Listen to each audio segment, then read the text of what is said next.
Hello, people. So, today we are going to understand chapter number 21 peer review.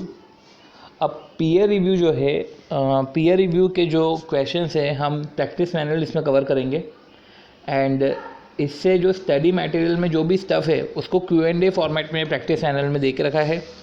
So practice manual से हम various type के question को समझ लेंगे और इससे हम MCQs देख लेंगे कि अब MCQs हमसे बन रहे हैं कि नहीं बन रहे हैं. और अगर कुछ MCQ में कुछ नया कुछ रेलेवेंट मटेरियल दिखता है तो उस केस में हम ऐसा करेंगे कि हम उसको स्टडी मटेरियल रेफ़र कर लेंगे और फिर देख लेंगे कि स्टडी मटेरियल में ऐसा कौन सा पोर्शन है जो प्रैक्टिस मैनुअल में नहीं है और जिससे MCQs आ रहे हैं. अब पॉइंट ये है कि सिंस 4 से 8 नंबर का आता है, ये नियरली ये 4 नंबर का ही आता है, तो बेटर है कि जो Q&A फॉर्मेट में जितने भी पॉसिबल क्वेश्चंस इंस्टीट्यूट पूछ सकती है हम एक बार उसको कवर कर लेते हैं. ठीक है, तो चैप्टर नंबर 21 पीयर रिव्यू है. तो स्टार्ट करते हैं. पहला क्वेश्चन जो है वो पूछ रहा है write a short note on scope of peer review. Right short note on scope of peer review. तो हमें क्या करना है, हमें जो पीयर रिव्यू का स्कोप है उस पीयर रिव्यू के स्कोप पे शॉर्ट नोट प्रिपेयर करना है. तो अब क्या बोला गया है कि the statement on peer review lays down the scope of review to be conducted as under. तो बाकायदा इसके लिए एक बना है स्टेटमेंट ऑफ पीयर रिव्यू. तो statement of peer review lays down the scope of review, वो बाकायदा उसने जो है स्कोप ऑफ रिव्यू को ले डाउन करा है जो एज अंडर है. The peer review process shall apply to the all the assurance services provided by the practice unit. अब प्रैक्टिस यूनिट जो भी एश्योरेंस सर्विसेज प्रोवाइड करता है उन पे ये पीयर रिव्यू लगता है. Once a practice unit is selected for review, its assurance engagement records pertaining to the peer review period shall be subjected to review. एक बार जब भी हम प्रैक्टिस यूनिट को सिलेक्ट कर लेते हैं रिव्यू के लिए, तो उसके जो भी एश्योरेंस इंगेजमेंट रिकॉर्ड है pertaining to peer review period, जैसे सपोज़ करो कि पीयर रिव्यू पीरियड सपोज़ करो कि 3 साल है या 2 साल है, तो उसके सारे उस 2 साल के जो भी एश्योरेंस इंगेजमेंट रिकॉर्ड है वो सब्जेक्ट टू रिव्यू होंगे. अब रिव्यू में क्या क्या कवर होगा, तो review shall cover compliance with the pet standards. Professional, ethical और टेक्निकल स्टैंडर्ड्स को हमको कंप्लायंस करना पड़ेगा. और फिर कंप्लायंस हो गया एक तो पेट स्टैंडर्ड्स, फिर एक लिखा हुआ है कंप्लायंस ऑफ, जो क्या कंप्लायंस, फिर है compliance with the directions. Comply with the directions और डायरेक्शंस और guidelines issued by council to the members. तो जो काउंसिल ने मेंबर्स को गाइडलाइन दी है उसका कंप्लायंस करना है. और कंप्लायंस विद डायरेक्शन और guidelines issued by council in relation to article assistant. तो हमने अगर इतना ही लिखा कि जो डायरेक्शन गाइडलाइंस है जो काउंसिल ने in relation to article assistant दी है या काउंसिल ने इन रिलेशन टू मेंबर्स दी है, तो ये 3 कंप्लायंसेस के हमने पॉइंट पढ़े. फिर एक है क्वालिटी ऑफ रिपोर्टिंग. ये पीयर रिव्यू प्रोसेस में कवर है. Quality of reporting, system and procedure for carrying out assurance services, कि एश्योरेंस सर्विसेज को कैरी करते दौरान क्या क्या सिस्टम एंड प्रोसीजर यूज़ हो रहे हैं और क्या वो सिस्टम और प्रोसीजर अप्रोप्रिएट है कि नहीं है वो देखा जाएगा. And training programme for staff concern with the assurance function, और जो भी एश्योरेंस फंक्शन में जो भी स्टाफ इन्वॉल्व है उनकी प्रॉपर ट्रेनिंग प्रोग्राम होती है कि नहीं होती है, बाकायदा उनके लिए प्रॉपर इंफ्रास्ट्रक्चर है कि नहीं है. तो हमने 3 पॉइंट पढ़े कंप्लायंस के. फिर हमने पढ़ा एक टोटल क्वालिटी सिस्टम जो हम बोलते हैं TQS. Q से क्वालिटी ऑफ रिपोर्टिंग, S से system and procedure for carrying out the assurance services, and T से है ट्रेनिंग प्रोग्राम.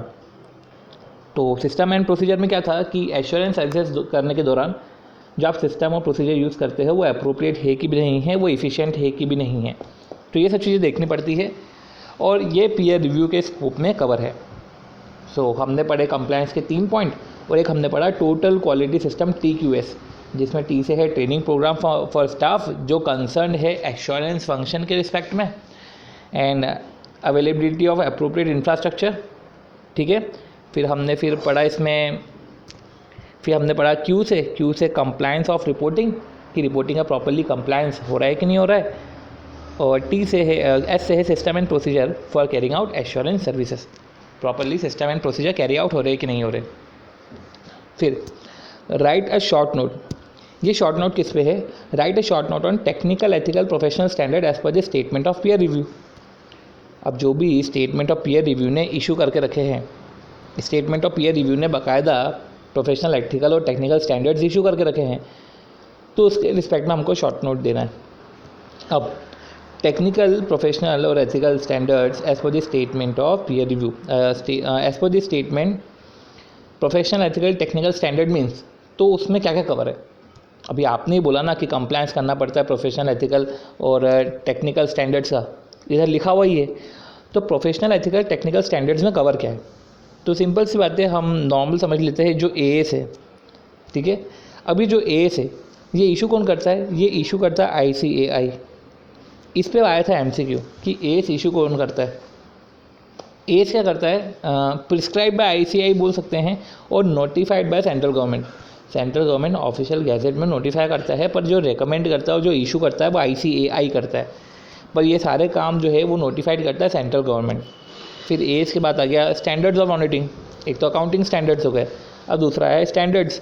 अब वही है स्टैंडर्ड, अब ये स्टैंडर्ड इशूड बाय ICAI, इसमें कोई सेंट्रल गवर्नमेंट की बात नहीं करी। अब स्टैंडर्ड्स में क्या आते हैं, बेसिकली स्टैंडर्ड्स में अपन ये समझते हैं engagement and quality control standards. तो बेटर सी बात है कि जो एक इंगेजमेंट स्टैंडर्ड्स है, तो ये वो है इंगेजमेंट स्टैंडर्ड जो हम ऐसे ही पढ़ते हैं, वो स्टेटमेंट्स है, फिर पर्टिकुलर गाइडेंस नोट है, फिर इंटरनल ऑडिट पे कुछ स्टेटमेंट है। 3 तो स्टेटमेंट की बात कर रहे हैं इधर, स्टेटमेंट है, स्टेटमेंट ऑन क्वालिटी कंट्रोल है, और statement on quality control 2 statement की बात कर रहे हैं। तो हमने क्या पढ़ा, एक तो इंगेजमेंट स्टैंडर्ड्स पढ़े, 2 स्टेटमेंट पढ़े, एक तो स्टेटमेंट और एक स्टेटमेंट ऑन क्वालिटी कंट्रोल। तो एक इंगेजमेंट स्टैंडर्ड पढ़ा और एक पढ़ा हमने स्टैंडर्ड ऑन इंटरनल ऑडिट। तो इंटरनल ऑडिट पे बाकायदा एक स्टैंडर्ड। फिर हमने पढ़ा 2 स्टेटमेंट और स्टेटमेंट ऑन क्वालिटी कंट्रोल और एक गाइडेंस नोट, और बाकायदा जो नोटिफिकेशन डायरेक्शन इशू कर रहे हैं वो सब। फिर हमने इधर पढ़ा एएस, फिर हमने पढ़ा स्टैंडर्ड्स जो ICAI ने इशू करे हैं। फिर बात आती है फ्रेमवर्क फॉर प्रिपरेशन। अभी फ्रेमवर्क आ गए, फ्रेमवर्क किसके लिए, for preparation and presentation of financial statement. तो पहला फ्रेमवर्क है फिनेंशियल स्टेटमेंट को कैसे प्रिपेयर और प्रेजेंट किया जाए। दूसरा फ्रेमवर्क है framework of statement and standard on auditing. तो अपन ने पढ़ा एक framework for preparation and presentation of financial statement. Framework है कुछ ऑन स्टैंडर्ड ऑन ऑडिटिंग,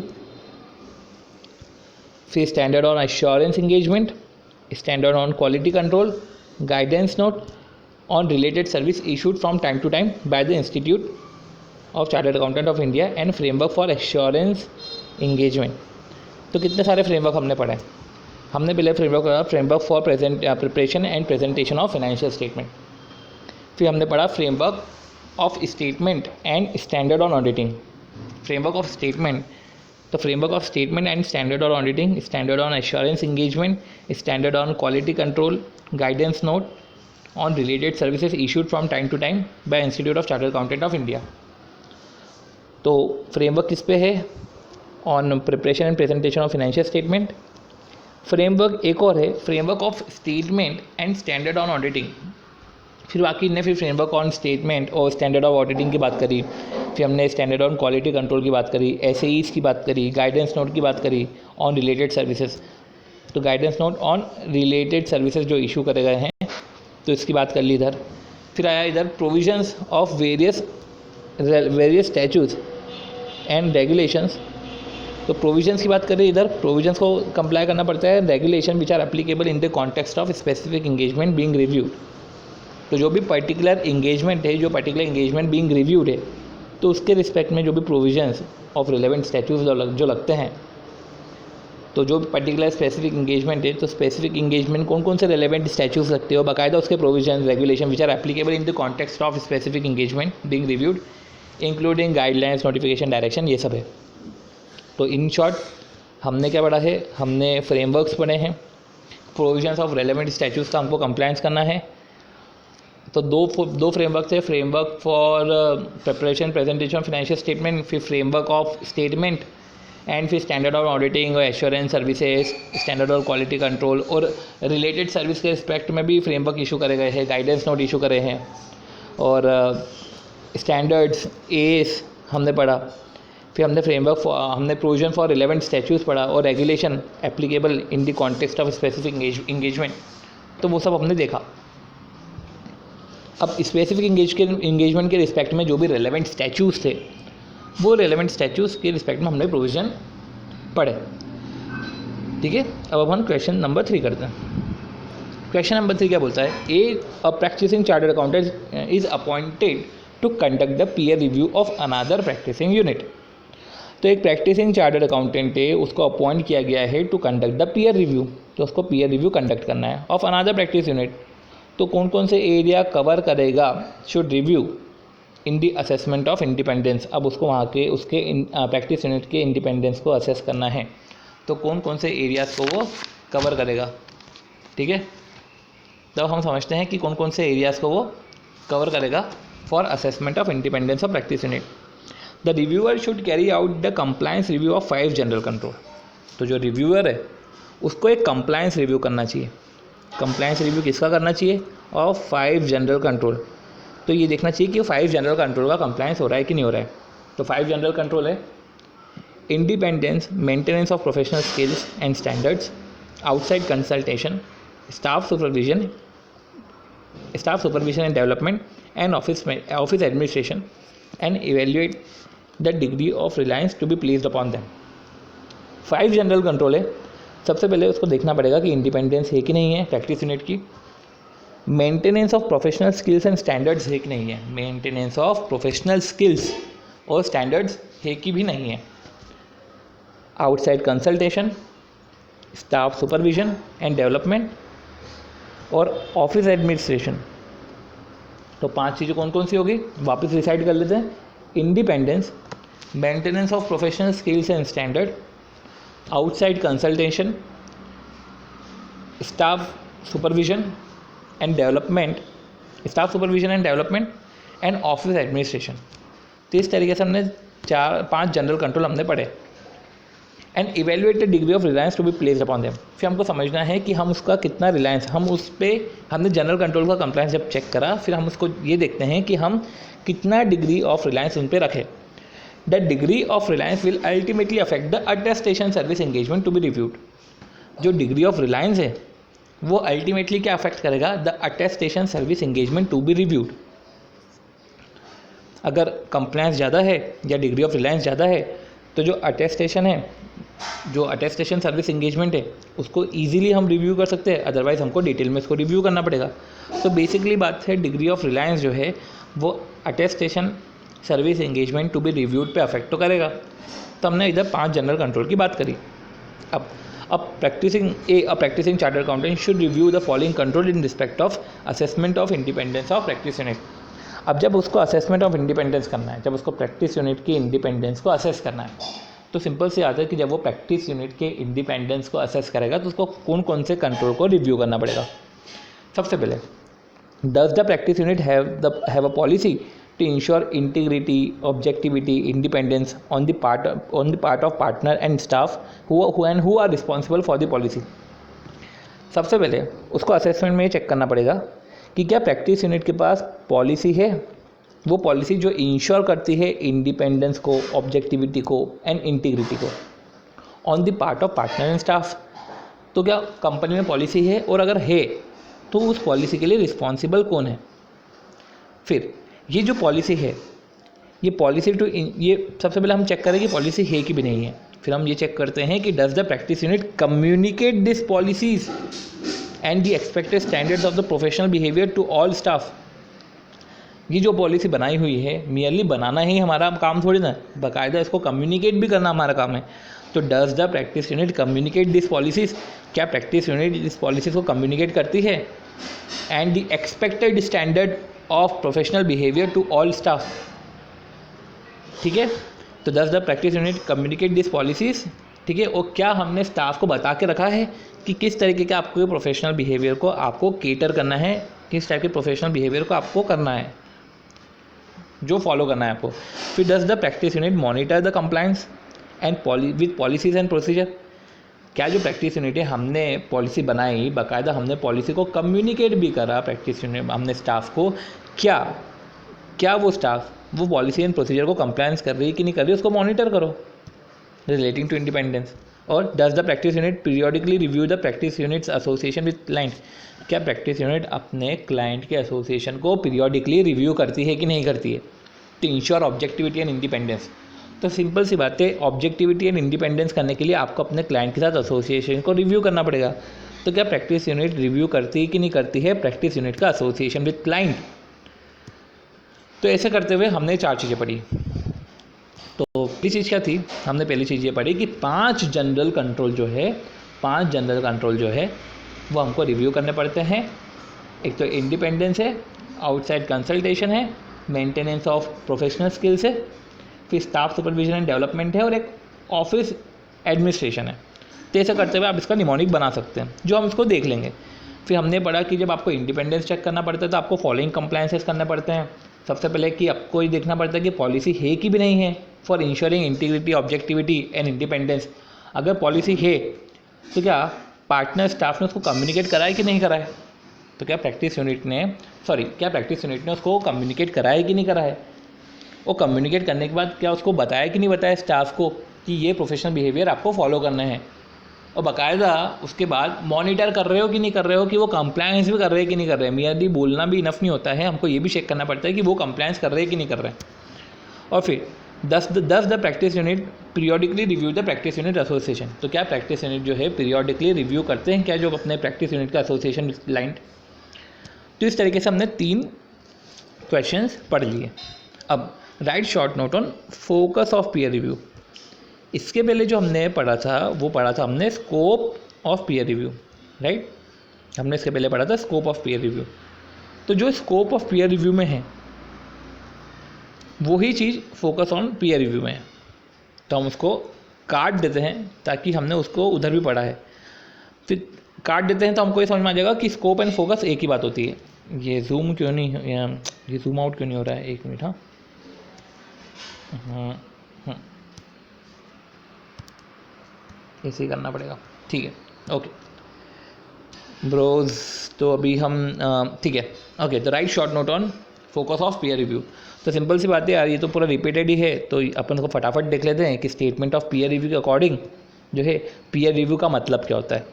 अब इसमें एक नई चीज़ इसमें डाली, पीयर रिव्यू का मीनिंग क्या होता है। तो पीयर रिव्यू मीनिंग क्या होता है, an examination and review of the system and procedure to determine whether the same have been put in place by the practice unit for ensuring quality of assurance services as envisaged by technical, professional and ethical standard and whether the same were consistently applied in the period under review. Okay, तो peer review का meaning समझा दिया है। तो एक बार peer review का meaning देख लेते हैं। बेसिकली इसमें तो सारे पॉइंट को उसने स्टेटमेंट के फॉर्म में दे दिया। तो पीयर रिव्यू का मतलब क्या होता है, examination and review of the system and procedure. हम पीयर रिव्यू क्या कर रहे हैं, हम पीयर रिव्यू में उसका रिव्यू थोड़ी ना कर रहे हैं, उसके सिस्टम और प्रोसीजर का रिव्यू कर रहे हैं। तो examination and review of system and procedure to determine whether the same have been put in place by practice unit. हम ये देख रहे हैं कि क्या उसने प्रॉपर सिस्टम एंड प्रोसीजर को पुट करा है फॉर इंश्योरिंग, काय के लिए proper system and procedure for ensuring quality of assurance services, ताकि एक हम बेटर तरीके की एश्योरेंस सर्विसेज की क्वालिटी दे पाए। As envisaged bye practical professional, ethical और टेक्निकल स्टैंडर्ड। और क्या सेम वर्क कंसिस्टेंटली अप्लाइड। तो हमको एग्जामिनेशन एंड रिव्यू करना है कि जो सिस्टम एंड प्रोसीजर है वो सिस्टम एंड प्रोसीजर क्या प्रैक्टिस यूनिट ने पुट इन प्लेस करके रखे हैं कि नहीं करके रखे। तो सिस्टम और प्रोसीजर है वो प्रैक्टिस यूनिट ने पुट इन प्लेस करके रहे कि नहीं करके रखे हैं।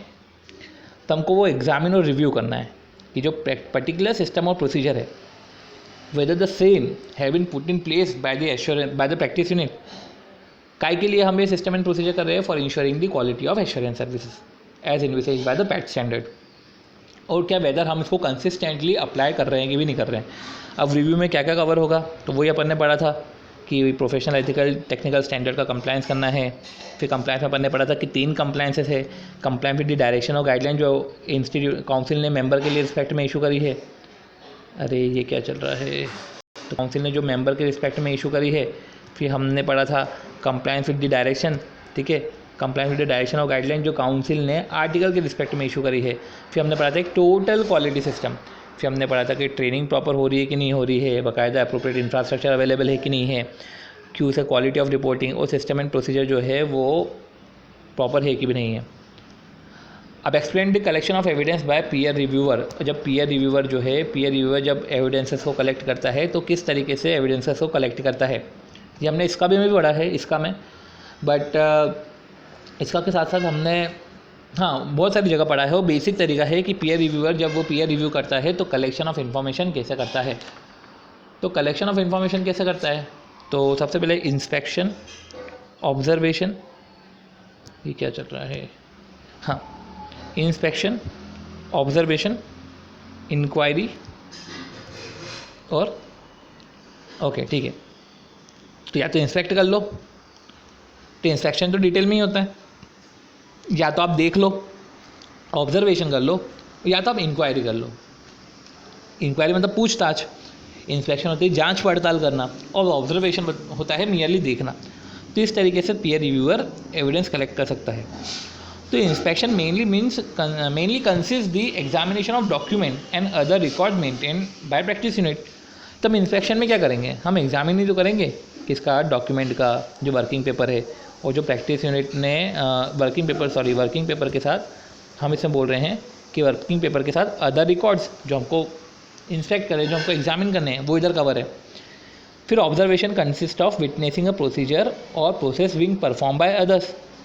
अब इधर हमने इंस्पेक्शन में तो डॉक्यूमेंटेशन देख लिया, इंस्पेक्शन और रिकॉर्ड्स हमने इंस्पेक्ट कर लिए। हम ऑब्जर्व क्या करते हैं, हम ऑब्जर्व करते हैं प्रोसीजर जो दूसरे परफॉर्म कर रहे हैं।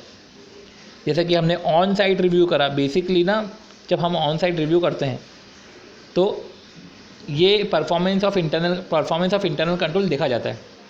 तो हम ये चेक करते हैं कि प्रॉपर इंटरनल कंट्रोल फॉलो हो रहे हैं कि नहीं हो रहे हैं।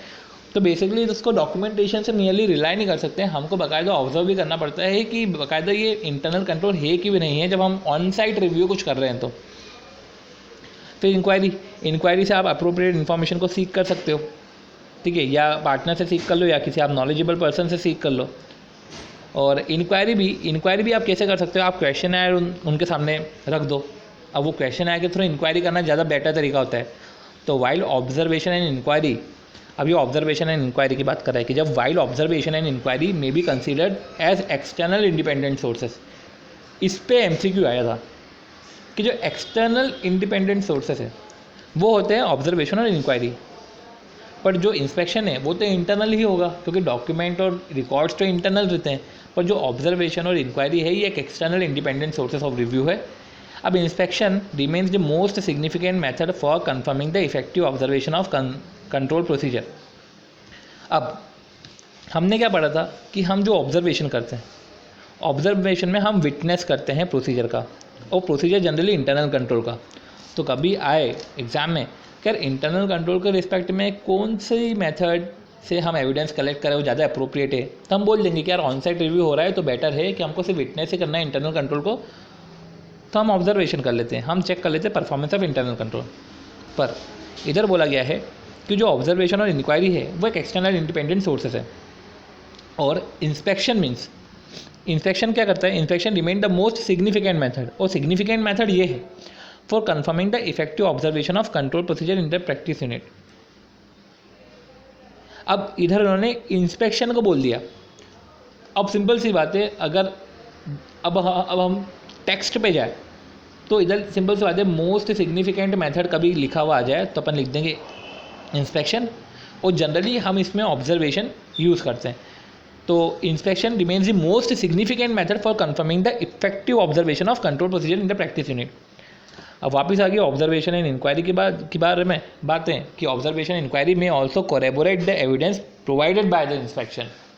ये भी इंपॉर्टेंट है कि ऑब्जर्वेशन और इंक्वायरी क्या करता है, वो एक एडिशन देता है, वो एक एडेंडम देता है जो इंस्पेक्शन से जो भी हमने एविडेंस गैदर करे हैं उसको कोरेबोरेट करता है।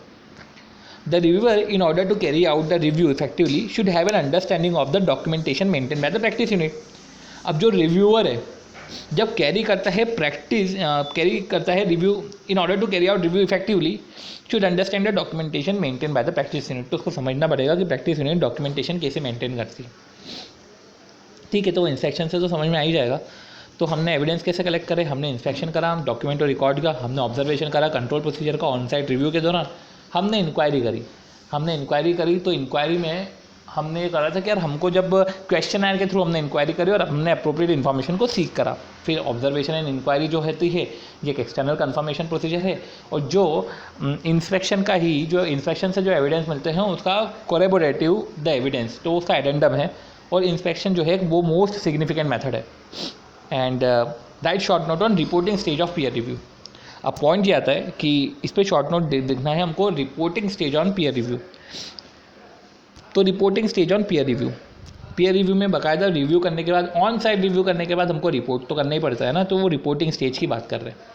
अब peer review report should state the system of quality control for the assurance service of the practice unit for the period under review has been designed so as to carry out the assurance services in a manner that ensure compliance with PET standard. Okay. Peer review report में क्या state करना पड़ता है कि जो system and procedure है वो बाकायदा क्वालिटी वाले है कि भी नहीं है for assurance services of practice unit जो भी एश्योरेंस सर्विसेज दे रहा है, तो उसके रिस्पेक्ट में जो भी सिस्टम एंड प्रोसीजर है वो सिस्टम एंड प्रोसीजर अप्रोप्रिएट है कि भी नहीं है और क्वालिटी वाले है कि भी नहीं है। ठीक है, तो peer review report should state the system and of quality control for the assurance services of the practice unit for the period under review has been design, वो प्रॉपरली डिज़ाइन है कि भी नहीं है, so as to carry out assurance services in a manner that ensure pat standard, compliance with pat standard. क्या system and quality control proper है कि भी नहीं है in assurance services provided by the practice unit, so that जो practice unit है वो अच्छे से अपने सर्विसेज को दे पाए और इंश्योर कर सके कंप्लायंस ऑफ पैट स्टैंडर्ड।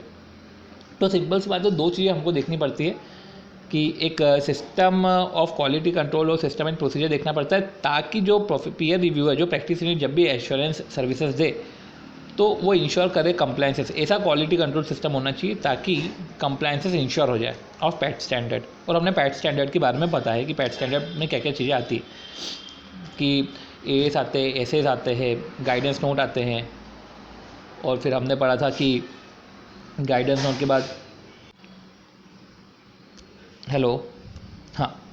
तो हमने गाइडेंस नोट के बाद क्या पढ़ा था, देख लेते हैं। हाँ, गाइडेंस नोट के बाद प्रोविजंस ऑफ रिलेवेंट स्टैट्यूट्स है, फ्रेमवर्क है, और फ्रेमवर्क में भी framework for preparation presentation of financial statement.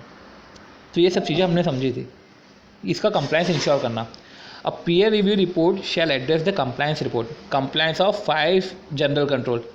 ठीक है, तो 5 जनरल कंट्रोल क्या थे?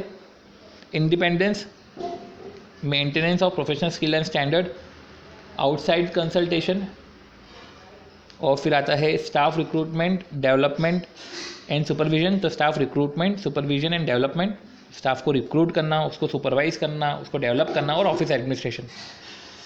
अब क्या होता है कि डिस्कशन, कम्युनिकेशन ऑफ फाइंडिंग। अब जब हम ऑन साइट रिव्यू को कंप्लीट करते हैं तो reviewer before making his report to the board shall communicate his finding to the practice unit. जब हम कंप्लीट कर लेते हैं ऑन साइट रिव्यू तो रिव्यूअर जो है before making his report to the board को रिपोर्ट करने से पहले, बोर्ड को मतलब पीयर रिव्यू बोर्ड को, ये कंपनी वाला बोर्ड नहीं है, ये पीयर रिव्यू बोर्ड को रिपोर्ट करने से पहले कम्युनिकेट करते हैं अपने फाइंडिंग्स जो है वो प्रैक्टिस यूनिट को बोलते हैं कि देखो हमने क्या है कि हमको ये सब फाइंडिंग्स दिखी। If in his opinion the system and procedure are deficient, जब उसको लग रहा है कि सिस्टम और प्रोसीजर डेफिशिएंट है जिसके कारण कंप्लायंस नहीं हो रहा है पैट स्टैंडर्ड का, तो प्रैक्टिस यूनिट को बताते हैं with reference to any matter that have been notice by him. और अब हम बताते हैं कि सिस्टम एंड प्रोसीजर डेफिशिएंट है, तो डेफिशिएंट है विथ रेफरेंस टू, ऐसा नहीं जनरल हमने बता दिया, with reference to the matter that have been notice. बाकायदा एक पर्टिकुलर मैटर है, वो पर्टिकुलर मैटर को देखकर हमको लगा था कि system and procedure properly function नहीं कर रहे हैं, तो ये हम उसको डायरेक्ट प्रैक्टिस यूनिट को बताते हैं। और if there are other matter where he wants to see clarification, और कोई से अदर मैटर है जिसके उसको क्लैरिफिकेशन चाहिए, तो जब उसको सिस्टम एंड प्रोसीजर डेफिशिएंट दिखते हैं या जब उसको किसी मैटर पे क्लैरिफिकेशन चाहिए, तो उस केस में क्या करते हैं, वो प्रैक्टिस यूनिट को पहले बोर्ड के पास रिपोर्ट जाने से पहले प्रैक्टिस यूनिट को दे दी जाती है। अब प्रैक्टिस यूनिट जो है 15 दिन के अंदर अंदर जो उसको रिसिप्ट होती है वो सबमिशन और रिप्रेजेंटेशन देता है। अब peer review report at the end of on site review, अगर वो सेटिस्फाई होता है कि जो रिप्लाई है सेटिस्फाई, अगर वो रिप्लाई से सेटिस्फाई होता है तो सबमिट कर देगा वो अपनी पीयर रिव्यू रिपोर्ट बोर्ड को। और अलॉन्ग विद कैसे क्या बोर्ड को सबमिट करेगा कि हमने जो इनिशियल फाइंडिंग्स कर रहे थे, प्रैक्टिस यूनिट ने हमको क्या रिस्पॉन्ड करा एंड द मैनर, हमने उसको प्रैक्टिस यूनिट ने क्या रिस्पॉन्ड करा और किस तरीके से हमने उसको डील करा उस रिस्पॉन्सेस को। तो हमने जो इनिशियल फाइंडिंग्स हमने उनको बताया, उन्होंने क्या रिस्पॉन्स करा, हमने इसको किस तरीके से डील करा है, और जो एक कॉपी ऑफ रिपोर्ट है हम इसको पीयर रिव्यू को देंगे और बाकायदा प्रैक्टिस यूनिट को भी रिपोर्ट दे दी जाएगी।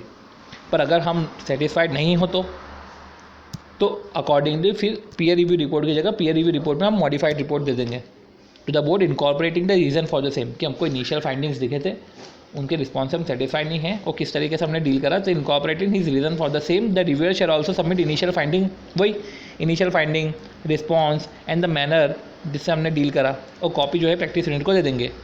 अब in case of modified report जो है, board shall order on follow on review. अब बोर्ड ट्राई कर सकता है, बोर्ड बोल सकता है पीयर रिव्यू बोर्ड कि इसका फॉलो ऑन रिव्यू कराओ, या तो 1 साल में कराओ from the date of issuance of audit report as mention in B above. जैसे ही पीयर रिव्यू रिपोर्ट इशू हो गई उसके 1 साल में फॉलो ऑन रिव्यू कराओ। अब वो जो 1 ईयर है वो 1 ईयर रिड्यूस कर सकते हैं फॉर 6 मंथ, तो उसको 6 महीने तक हम रिड्यूस भी कर सकते हैं। तो ऐसा करते हुए हमने क्या पढ़ा कि जो रिपोर्टिंग स्टेज में हमने ये पढ़ा स्टार्टिंग में कि पीयर रिव्यू की डेफिनेशन, कि उसमें हम सिस्टम एंड प्रोसीजर का देखते हैं कि प्रॉपर सिस्टम एंड प्रोसीजर है कि नहीं, क्वालिटी कंट्रोल है कि नहीं। तो क्या होता है, इससे इंश्योर होता है कंप्लायंस ऑफ पैट स्टैंडर्ड। और फिर हमने पढ़ा कि 5 जनरल कंट्रोल का कंप्लायंस देखना पड़ता है और कंप्लायंस रिपोर्ट। और फिर हमने डिस्कशन एंड फाइंडिंग्स में देखा कि ऑन साइट रिव्यू में बोर्ड को रिपोर्ट ले जाने से पहले हम प्रैक्टिस यूनिट को रिपोर्ट देते हैं। प्रैक्टिस यूनिट को इसलिए रिपोर्ट देते हैं ताकि प्रैक्टिस यूनिट को रिपोर्ट देते हैं अगर हमको कुछ क्लैरिफिकेशन चाहिए, तो अगर हमको लग रहा है सिस्टम एंड प्रोसीजर डिफिशिएंट है तो हम प्रैक्टिस यूनिट को सबसे पहले रिपोर्ट देते हैं। प्रैक्टिस यूनिट बाकायदा रिस्पॉन्ड करता है, 15 दिन में रिप्रेजेंटेशन देता है। अब हम उससे सेटिस्फाइड रहते हैं तो पीयर रिव्यू रिपोर्ट दे देते हैं। पीयर रिव्यू रिपोर्ट में रीजंस इनकॉर्पोरेटेड कर लेते हैं। और अगर हम सेटिस्फाइड नहीं हैं तो हम मॉडिफाइड रिपोर्ट दे देते हैं। ठीक है, तो हम अगर सेटिस्फाइड नहीं है तो हम मॉडिफाइड रिपोर्ट दे देते हैं और बाकायदा उसमें भी रिपोर्ट में सारी चीज़ें लिखी रहती है।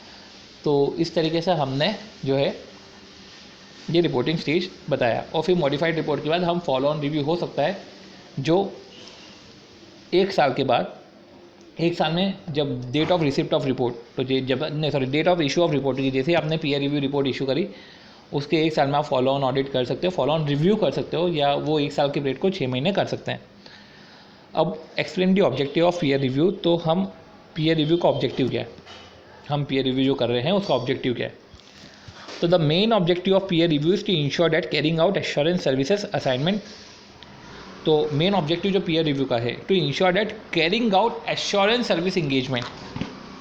तो पीयर रिव्यू का मेन ऑब्जेक्टिव है कि carrying out the assurance engagement comply with the pat standard. जो एश्योरेंस इंगेजमेंट आप एश्योरेंस सर्विसेज आप प्रोवाइड कर रहे हो वो comply with the pat standard हो, और जो भी रेगुलेटरी रिक्वायरमेंट है उसका भी कंप्लायंस हो।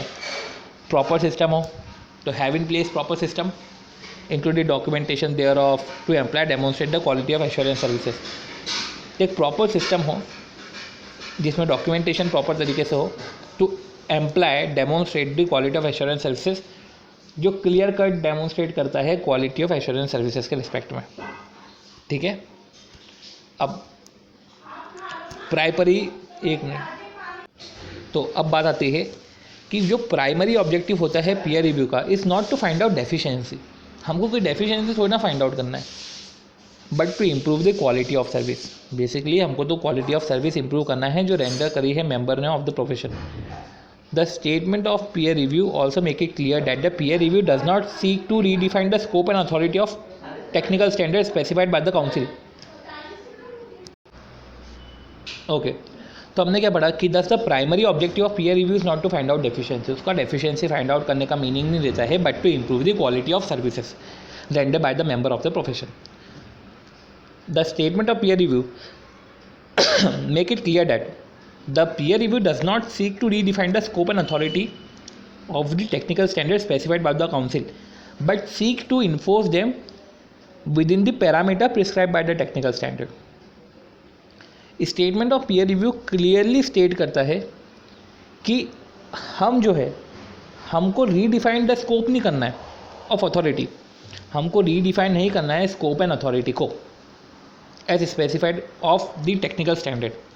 हम technical standard we does not seek to redefine the scope and authority of technical standard. तो किसकी स्कोप एंड अथॉरिटी की बात कर रहे हैं? टेक्निकल स्टैंडर्ड की। बोल रहे हैं कि हमको टेक्निकल स्टैंडर्ड की स्कोप एंड अथॉरिटी को रीडिफाइन नहीं करना है। हमको टेक्निकल स्टैंडर्ड की स्कोप एंड अथॉरिटी को रीडिफाइन नहीं करना है। हम तो चाहते हैं कि हम इन्फोर्स करना चाहते हैं कि जो आप सर्विसेज दे रहे हो वो टेक्निकल स्टैंडर्ड के पैरामीटर्स में फिट हो जाए। तो इंस्टेड ऑफ टेक्निकल स्टैंडर्ड के स्कोप ऑफ एंड अथॉरिटी को रीडिफाइन करने के, हम तो ये चाहते हैं कि जो आप कर रहे हो वो टेक्निकल स्टैंडर्ड के फ्रेमवर्क में फिट हो जाए। हम मतलब हम टेक्निकल स्टैंडर्ड को चेंज नहीं करने वाले। द पीयर रिव्यू, अब वापस से बात आती है, the peer review is directed towards maintenance as well as enhancement of quality of assurance services. तो मेंटेनेंस की भी बात करता है और enhancement of quality of assurance services की बात करता है। And to provide guidance to member to improve the performance, और बाकायदा गाइडेंस दिया जाता है to improve their performance and adherence to various statutory and obligatory requirement.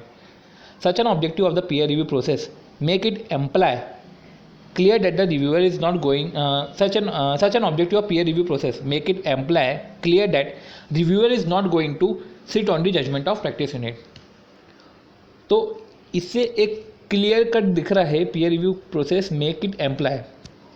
जो पीयर रिव्यू प्रोसेस है, एक मिनट, हाँ, पीयर रिव्यू प्रोसेस जो है, तो peer review process make it amply वो क्लियर कट हमको बताता है कि जो रिव्यूअर है वो reviewer is not going to sit on the judgement of practice unit. वो प्रैक्टिस यूनिट के जजमेंट पे सेट नहीं होने वाला while rendering the assurance services, but to evaluate the procedure followed by the practice unit in rendering services. तो reviewer is not going to sit on the judgement of practice unit. जो practice unit जो भी judgement करता है उसके ऊपर कुछ वो कमेंट नहीं करेगा while rendering assurance services, but to evaluate the procedure. उसको तो बस प्रोसीजर को इवेल्युएट करना है जो follow by the practice unit है in rendering such service. And accordingly where a practice unit is not following technical standard, और जब प्रैक्टिस यूनिट जो है वो टेक्निकल स्टैंडर्ड को फॉलो नहीं कर रहा है तो हम peer reviewer expected to recommend measure. बाकायदा फिर पीयर रिव्यूअर जो है वो रिकमेंड करेगा मेजर को कि किस तरीके से आप अपनी क्वालिटी ऑफ सिस्टम या प्रोसीजर को सुधार सकते हो ताकि आप पैट को कंप्लाई कर पाओ। टू इलेबोरेट फर्दर, तो the key objective of the peer review is to exercise not to identify isolated cases of engagement failure. तो उसको कोई आइसोलेटेड केसेस को आइडेंटिफाई नहीं करना है, बट टू आइडेंटिफाई वीकनेस, उसको वीकनेस आइडेंटिफाई करना है जो pervasive and chronic in nature है। फॉर इंस्टेंस एब्सेंस ऑफ इसी अभी फॉर इंस्टेंस जो है वो तो एक तरीके से उन्होंने एग्जाम्पल बता दिया। तो हमने अभी ऑब्जेक्टिव खत्म हो गया क्या? ओके, ठीक है। तो हमने ऑब्जेक्टिव में क्या पढ़ा कि जो मेन ऑब्जेक्टिव है कि पैड का कंप्लायंस हो जाए, ठीक है, प्रॉपर सिस्टम एंड प्रोसीजर हो, प्रॉपर डॉक्यूमेंटेशन हो। अब प्राइमरी ऑब्जेक्टिव इसका कोई डेफिशिएंसी फाइंड आउट नहीं करना नहीं होता है, उसको तो क्वालिटी ऑफ एश्योरेंस सर्विसेज को इम्प्रूव करना है, बढ़ाना है। तो अब स्टेटमेंट ऑफ पीयर रिव्यू ने क्लियर कट बोल के रखा है कि हमको कोई टेक्निकल स्टैंडर्ड के स्कोप को रीडिफाइन नहीं करना है। हम तो ये चाहते हैं कि तुम भी जो वर्क कर रहे हो, जो भी एश्योरेंस सर्विसेज प्रोवाइड कर रहे हो, जो भी सिस्टम एंड प्रोसीजर है वो टेक्निकल स्टैंडर्ड के पैरामीटर में फिट हो जाए। अब उसको फिट करने के लिए अब जो भी डेफिशिएंसी होगी हम उस पर रिकमेंडेशन देंगे ताकि अब वो उसके टेक्निकल स्टैंडर्ड्स के पैरामीटर में फिट हो जाए।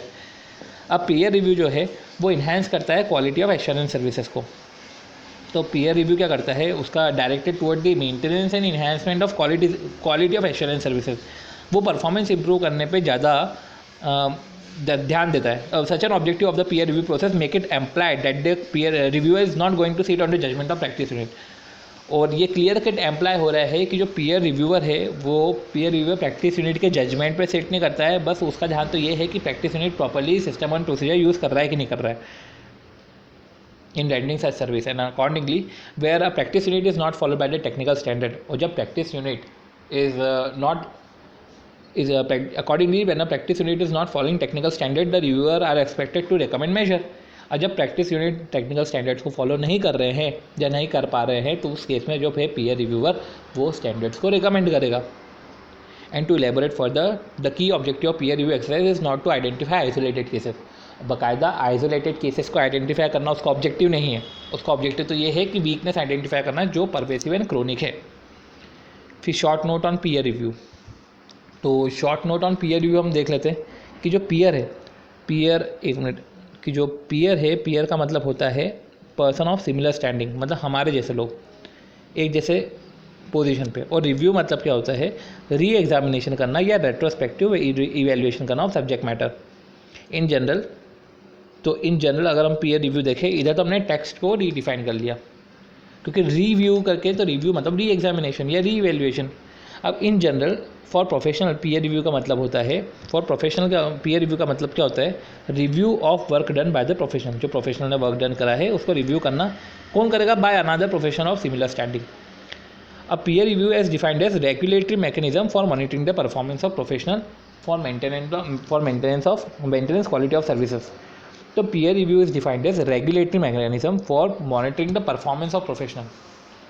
So peer review is defined as a regulatory mechanism for monitoring the performance of professional. एक ऐसा रेगुलेटरी मैकेनिज्म है पीयर रिव्यू जिससे प्रोफेशनल की परफॉर्मेंस मॉनिटर होती है। ठीक है, तो प्रोफेशनल की परफॉर्मेंस मॉनिटर होती है for maintaining quality of service. तो ऐसा रेगुलेटरी मैकेनिज्म है जिससे प्रोफेशनल की परफॉर्मेंस मॉनिटर होती है। काय के लिए मॉनिटर कर रहे हैं, for maintaining quality of service, ताकि वो अच्छे से सर्विस दे पाए, ताकि यूज़र का इन्हेंसमेंट हो जाए उनके स्टेटमेंट पे, रिलायंस हो जाए उनके स्टेटमेंट पे।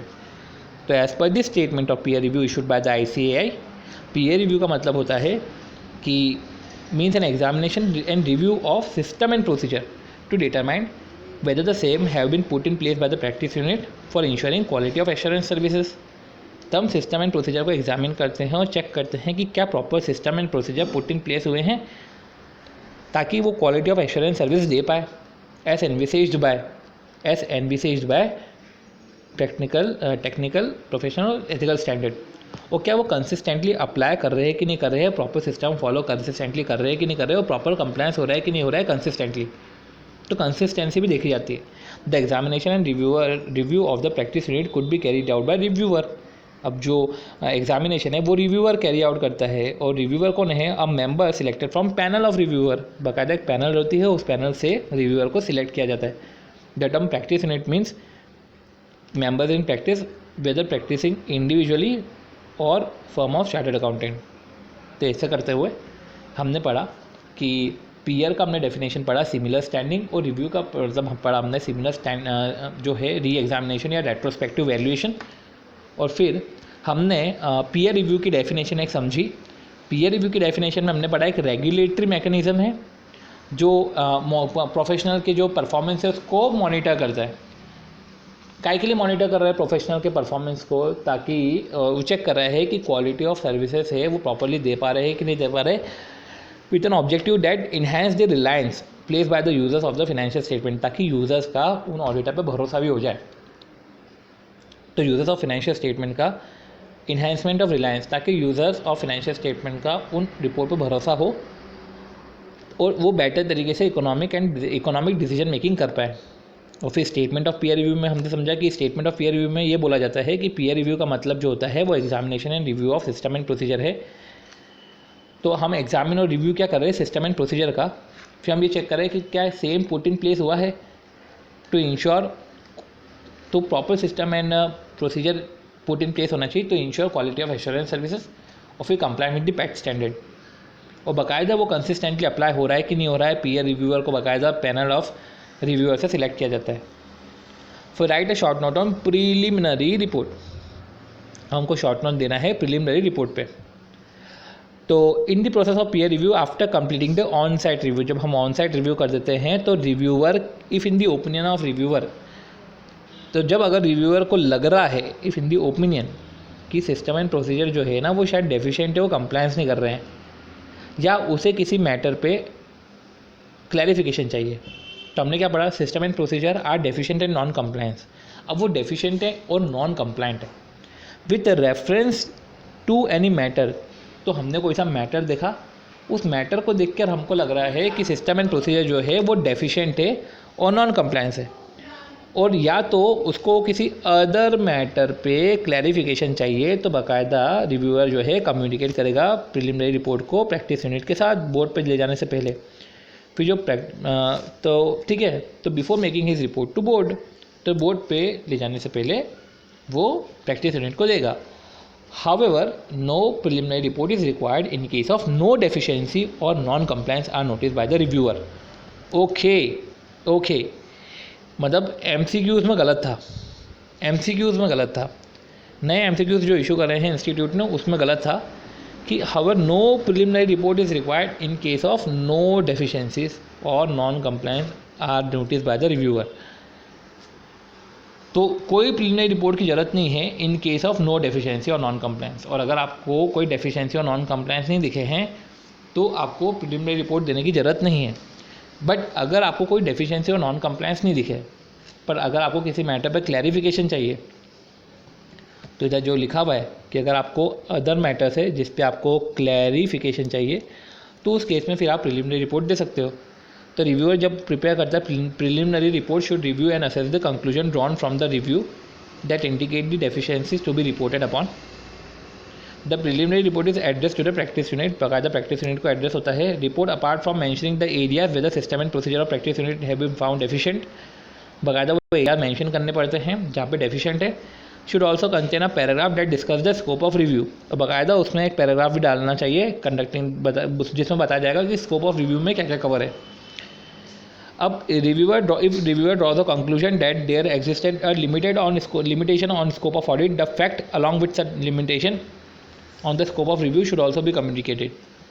जब उसको कुछ एरियाज़ में limitation on scope of review दिखा, तो जब उसको कुछ एरियाज़ में limitation on scope of review दिखा,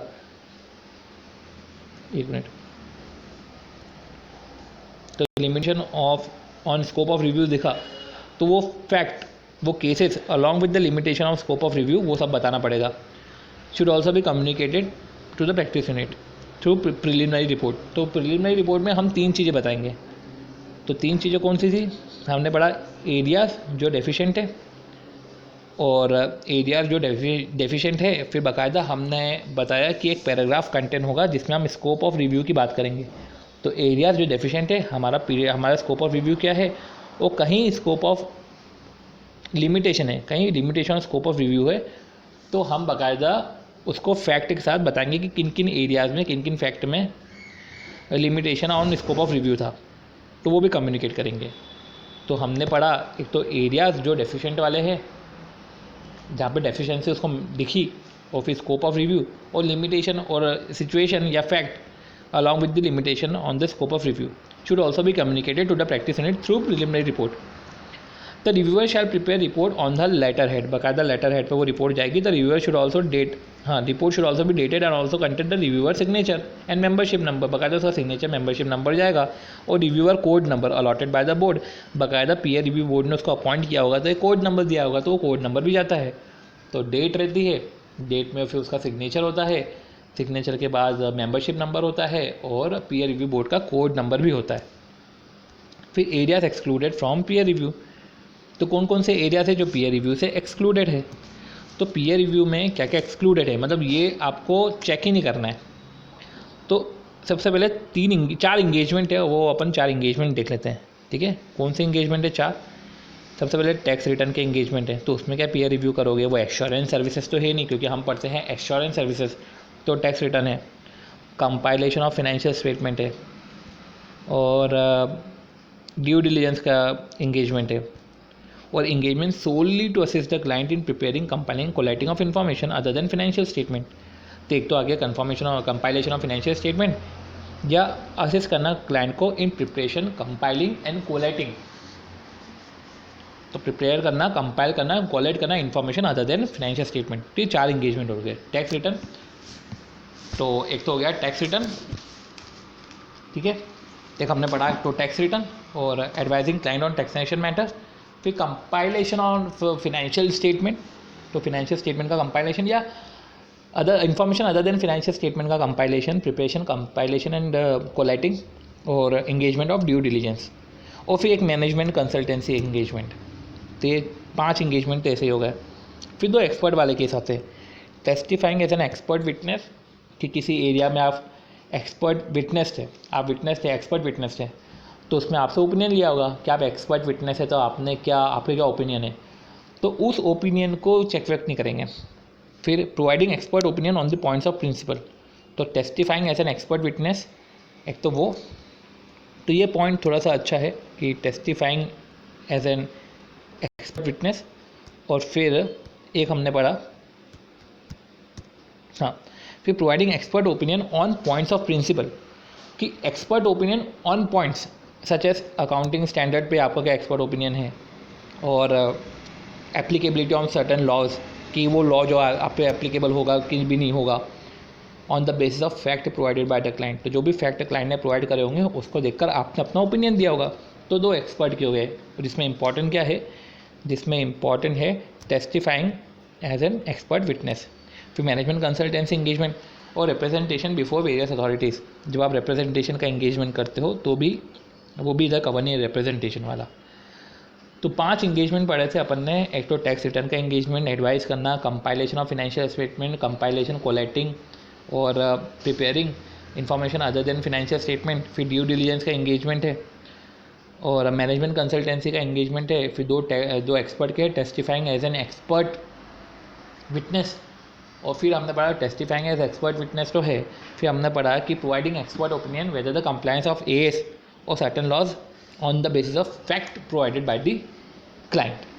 फिर हमने ये पढ़ा, फिर रिप्रेजेंटेशन बिफोर वेरियस अथॉरिटीज़ हमने पढ़ा। फिर explain the step wise approach adopted by the peer review. तो स्टेप वाइज अप्रोच क्या होती है जो पीयर रिव्यूअर अडॉप्ट करता है। The approach of the reviewer, the step wise approach which may be adopted by the reviewer is discuss below. Step wise approach क्या करते हैं कि जब एक बार पीयर रिव्यूअर को सिलेक्ट कर लिया तो अब पीयर रिव्यूअर क्या करेगा, तो पीयर रिव्यूअर क्या करेगा, तभी हम इसको देखते हैं कि जो स्टेप वाइज अप्रोच है जो अडॉप्ट ये है कि रिव्यूअर सबसे पहले एक अंडरस्टैंडिंग गेन करेगा, gain and understanding of the engagement letter since an assurance engagement. तो गेन एंड अंडरस्टैंडिंग ऑफ किसके अंडरस्टैंडिंग लेगा, इंगेजमेंट लेटर की, कि भैया इंगेजमेंट लेटर में बोला क्या क्या है, सिंस एन एश्योरेंस इंगेजमेंट और for that matter any kind of engagement should begin with an engagement letter. This understanding would help in planning the review. Simple सी बात है, तो अपन तो ये लिखेंगे कि इंगेजमेंट लेटर के अंडरस्टैंडिंग लेगा ताकि वो प्लान कर सके review, for planning the review.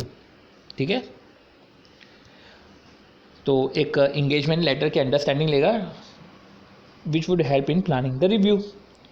फिर number of assurance engagement to be selected, फिर इंगेजमेंट लेटर की अंडरस्टैंडिंग ली, फिर उस अंडरस्टैंडिंग लेके उसने रिव्यू को प्लान करा, प्लानिंग रिव्यू ऑफ डॉक्यूमेंटेशन, कि उसको किस तरीके से डॉक्यूमेंटेशन करना है, planning the review of documentation.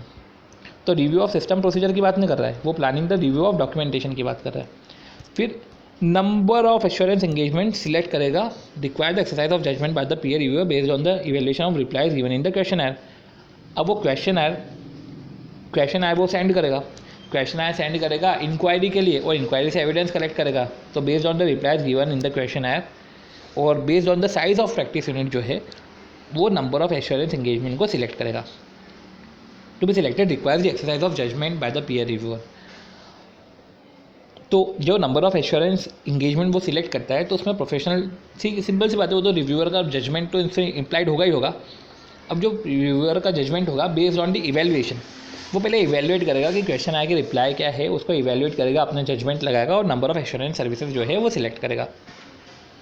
The practice unit में है policies and procedure for accepting a particular engagement. और बाकायदा जब हम एक्सेप्ट कर रहे हैं कोई सी पर्टिकुलर इंगेजमेंट को, तो जब हम कोई सी पर्टिकुलर इंगेजमेंट को एक्सेप्ट कर रहे हैं तो प्रैक्टिस यूनिट जो है उसकी पॉलिसीज एंड प्रोसीजर को चेक करेगा। द रिव्यूअर प्रैक्टिस यूनिट में है policy and procedure for accepting a particular engagement. हाँ, उसमें यही है कि पीयर रिव्यूअर क्या चेक करेगा, वो पीयर रिव्यूअर ये चेक करेगा कि जो प्रैक्टिस यूनिट है जब भी कोई से इंगेजमेंट को एक्सेप्ट कर रहा है बाकायदा उसके पास एक पर्टिकुलर पॉलिसी एंड प्रोसीजर होना चाहिए। The reviewer should wherever possible examine that the policy and procedure for acceptance of audit have been complied with. Reviewer को ये चेक करना है कि वो पर्टिकुलर जो पॉलिसीज एंड प्रोसीजर है जो डॉक्यूमेंटेड है प्रैक्टिस यूनिट में वो बाकायदा कंप्लायंस हो रही है कि नहीं कर रही है। ठीक है, and necessary documentation with regard to same exist, बाकायदा जो है जब आप एक्सेप्ट करते हो तो वो पॉलिसीज एंड प्रोसीजर का कंप्लायंस कर रहे हो कि नहीं कर रहे हो, और बाकायदा उसके नेसेसरी डॉक्यूमेंटेशन है कि भी नहीं है। और रिव्यूअर में follow a combination of compliance procedure and substantive procedure. अब उसको कंप्लायंस प्रोसीजर लगाएगा और सब्सटेंटिव प्रोसीजर लगाएगा। तो हमने क्या समझा, पहले वो अंडरस्टैंडिंग लेगा इंगेजमेंट लेटर से, उससे उसको प्लानिंग में हेल्प मिलेगी, planning for review of documentation, जो उसको डॉक्यूमेंटेशन को रिव्यू क्या करना है, क्या क्या रिव्यू करना है वो उससे समझेगा। अब नंबर ऑफ एश्योरेंस पहले वो इंगेजमेंट लेटर की अंडरस्टैंडिंग करके वो डॉक्यूमेंटेशन समझेगा कि क्या क्या उसको चेक करने का है। अब एश्योरेंस सर्विसेज उसको सिलेक्ट करने हैं तो सबसे पहले वो क्वेश्चन आए के रिप्लाई से उसको इवेल्युएट करेगा और प्रोफेशनल जजमेंट लगा के नंबर ऑफ एश्योरेंस सर्विसेज जो है वो सिलेक्ट करेगा। फिर प्रैक्टिस यूनिट जो के पास बाकायदा प्रैक्टिस यूनिट में है policies and procedure for accepting a particular engagement. The reviewer should wherever possible examine that the policies and procedure. तो प्रैक्टिस यूनिट है तो वो ये चेक करेगा कि प्रैक्टिस यूनिट जब भी एक्सेप्ट कर रहा है इंगेजमेंट तो बाकायदा proper policy and procedure follow कर रहे हैं कि नहीं कर रहे हैं और प्रॉपरली नेसेसरी डॉक्यूमेंटेशन है कि भी नहीं है। फिर उसके बाद पीयर रिव्यूअर जो है रिव्यूअर तो अपने कंप्लायंस प्रोसीजर सब्सटेंटिव प्रोसीजर तो लगाएगा ही लगाएगा। फिर बात आती है कि finally the reviewer while evaluating record में कंसिडर द फॉलोइंग। तो जो रिव्यूअर है जब वो इवेल्युएट करता है रिकॉर्ड्स को, द रिव्यूअर है जब इवेल्युएट करता है रिकॉर्ड्स को तो मे कंसिडर द फॉलोइंग। तो जब वो इवेल्युएट करता है रिकॉर्ड को तो क्या क्या कंसिडर करता है, determine that any significant issue matter problem that arouse during the course of engagement have been appropriately consider resolve and documented. तो क्या कंसिडर करता है कि कोई भी सिग्निफिकेंट इशूज़ या मैटर्स अराउज हुए हैं during the course of engagement have been appropriately considered resolve and documented, क्या उसको प्रॉपरली कंसिडर रिजॉल्व और डॉक्यूमेंट करा गया है। Determine the adequate audit evidence or relevant evidence in relation to the engagement is obtained to support the reasonableness of conclusion drawn। तो reviewer जब वो evaluation करता है रिकॉर्ड्स का तो उसको ना प्रैक्टिस यूनिट के रिकॉर्ड्स में देखना है कि जो भी सिग्निफिकेंट इश्यूज उसको ऑडिट करने के दौरान आए थे तो ऑडिट करने के दौरान जो भी सिग्निफिकेंट इश्यूज आते हैं वो बाकायदा वो सिग्निफिकेंट इश्यूज़ पे ऑडिटर को जो है सिग्निफिकेंट इश्यूज़ पे ऑडिटर को बाकायदा उसका प्रॉपर डॉक्यूमेंटेशन करना पड़ता है। तो सिग्निफिकेंट इश्यूज मैटर जो भी प्रॉब्लम आते हैं वो उस एंगेजमेंट में तो क्या उसे प्रॉपरली कंसिडर डॉक्यूमेंट कराए कि नहीं करा है, बाकायदा प्रॉपर एडिक्वेट ऑडिट एविडेंस लेते हैं कि नहीं लेते हैं और प्रॉपर एडिक्वेट ऑडिट एविडेंस लेकर ही कंक्लूजन ड्रॉ करते हैं कि नहीं करते हैं। क्योंकि आपके रिपोर्ट पे जो है आपके रिपोर्ट पे यूज़र के डिसीजन डिपेंड्स होते हैं। आप रिपोर्ट देते हो तो यूज़र को समझ में आता है कि उसको किस तरीके से अपने पैसे को इन्वेस्ट करना है, ठीक है। तो ये देखते हैं कि जब आप कंक्लूजन ड्रॉ करते हो तो बाकायदा एडिक्वेट ऑडिट एविडेंस और रिलेवेंट ऑडिट एविडेंस लेते हो कि नहीं लेते हो। And determining the significant decision relating to engagement use of professional engagement resolution of significant matter have been properly documented. तो डिटरमाइन करना significant decision relating to engagement use of professional judgement, तो ये डिटरमाइन करते हैं कि किस तरीके से वो प्रोफेशनल जजमेंट को यूज़ करते हैं। Resolution of significant matters that have been properly documented, और किस तरीके से जो है जो प्रॉपर्ली डॉक्यूमेंट करते हैं जो भी सिग्निफिकेंट मैटर्स उनको इनकाउंटर हुए तो किस तरीके से डॉक्यूमेंट करते हैं। Determine the significant decision related to engagement, फिर डिटरमाइन करते हैं कि किस तरीके से उन्होंने डिसीजन लिया है, किस तरीके से उन्होंने जजमेंट लिए गए हैं और किस तरीके से उन्होंने सिग्निफिकेंट मैटर्स को डॉक्यूमेंट करा गया है। तो ये सब चीज़ें हम देखा जाता है। तो इस तरीके से हमने समझा है कि जो रिव्यूअर है सबसे पहले इंगेजमेंट लेटर की अंडरस्टैंडिंग लेगा, अंडरस्टैंडिंग लेके वो डॉक्यूमेंट कितना डॉक्यूमेंटेशन को रिव्यू करना है वो प्लान करेगा, plan the review of documentation. तो plan the review of documentation करेगा। फिर उसके बाद सेकेंड है उसको एश्योरेंस सर्विसेज के असाइनमेंट को सिलेक्ट करना है। तो जब वो एश्योरेंस सर्विसेज के असाइनमेंट को सिलेक्ट करता है तो एश्योरेंस सर्विसेज के असाइनमेंट को जो भी वो सिलेक्ट करता है तो वो सिलेक्ट करने से पहले अपना प्रोफेशनल जजमेंट लगाता है और इवेल्युएट करता है रिप्लाईज ऑफ द क्वेश्चनर।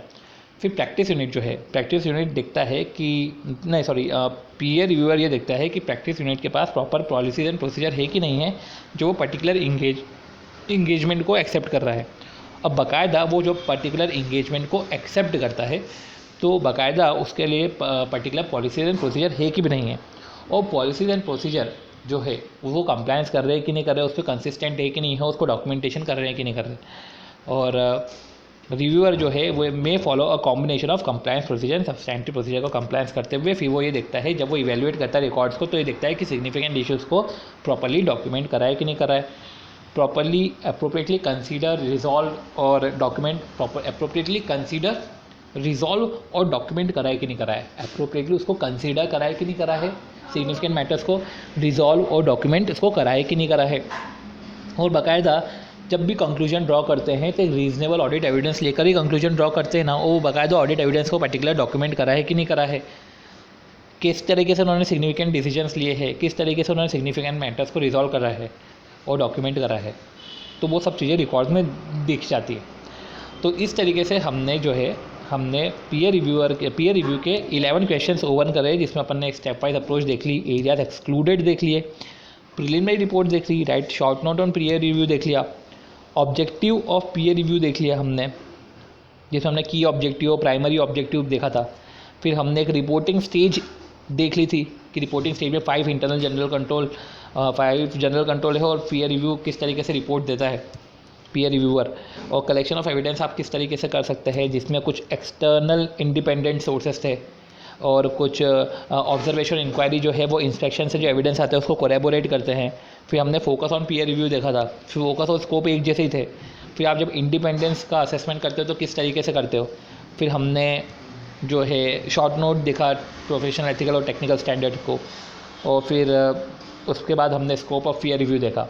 तो इस तरीके से हमने पीयर रिव्यू वाला चैप्टर को ओवर किया है। आई होप कि आपको ये समझ आया होगा, और इन केस अगर वर्बल में आपको कुछ दिक्कत हो रही है तो मैं अपना टोन ठीक कर लूँगा, और इन केस अगर आपको कुछ लग रहा है कि इसको डिटेल में पढ़ना है या इसको स्टडी मैट से पढ़ना है तो वो बता दीजिएगा, और MCQs करना है तो वो कमेंट कर दीजिएगा।